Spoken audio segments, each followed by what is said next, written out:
ಮೀಸಲಾತಿ ಜಾರಿ ಬಗ್ಗೆ ಸಾಕಷ್ಟು ಚರ್ಚೆ ಆಗ್ತಾ ಇದೆ. ಈ ಬಿಜೆಪಿ ನಿಲುವೇನು ಸರಿ ಒಳ ಮೀಸಲಾತಿ ಜಾರಿಯಾಗೋ ವಿಚಾರ? ಒಳ ಮೀಸಲಾತಿ ಬಗ್ಗೆ ಏನು ಸಿದ್ದರಾಮಯ್ಯನವರು ಇವತ್ತು ಮಾತನಾಡ್ತಾ ಇದ್ದಾರೆ, ಮುಖ್ಯಮಂತ್ರಿಗಳು ಮಾತನಾಡ್ತಾ ಇದ್ದಾರೆ. ಎಲ್ಲೋ ಒಂದು ಕಡೆ ಪ್ರಾಮಾಣಿಕತೆಯ ಕೊರತೆ ಅದು ಕಾಣ್ತಾ ಇದೆ.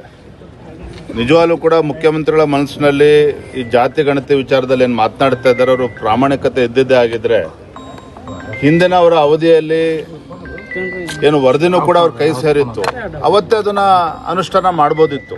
ಅವತ್ತು ಯಾಕೆ ಮಾಡೋದಕ್ಕೆ ಸಾಧ್ಯ ಆಗಲಿಲ್ಲ?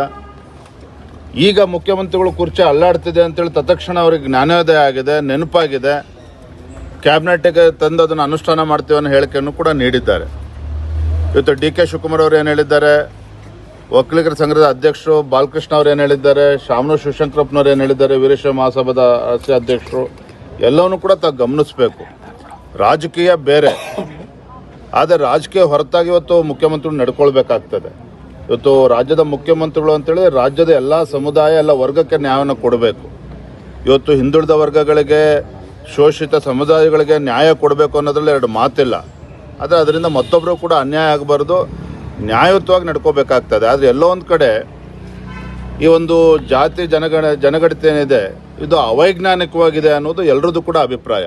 ಹಾಗಾಗಿ ಎಲ್ಲರ ಅಭಿಪ್ರಾಯಕ್ಕೆ ಮುಖ್ಯಮಂತ್ರಿಗಳು ಮನ್ನಣೆ ಕೊಡಬೇಕಾಗ್ತದೆ. ಆದರೆ ಈಗ ತಮ್ಮ ಸ್ಥಾನಕ್ಕೆ ಕೂತು ಬಂದಾಗ ಈ ರೀತಿ ವಿಚಾರಗಳನ್ನು ಎತ್ಕೊಂಡು ಒಂದು ರೀತಿ ಎಮೋಷನಲ್ ಕಾರ್ಡ್ ಪ್ಲೇ ಮಾಡ್ತಕ್ಕಂಥ ಪ್ರಯತ್ನ ಮುಖ್ಯಮಂತ್ರಿಗಳು ಮಾಡ್ತಾ ಇದ್ದಾರೆ ಅನ್ನೋ ಭಾವನೆ ಎಲ್ಲರದ್ದು ಕೂಡ.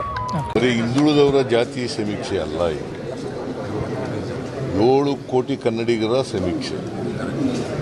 ಎಲ್ಲ MLAಗಳು ಬಂದು ಭೇಟಿ ಮಾಡಿದ್ದಾರೆ.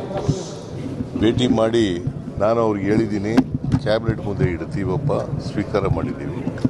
ಕ್ಯಾಬಿನೆಟ್ ಮುಂದೆ ಇಟ್ಟು ಕ್ಯಾಬಿನೆಟ್ನಲ್ಲಿ ಮೋಸ್ಟ್ ಲೈಕ್ಲಿ 18ನೇ ತಾರೀಕು ಕ್ಯಾಬಿನೆಟ್ ಮುಂದೆ ಇಡ್ತಾರೆ.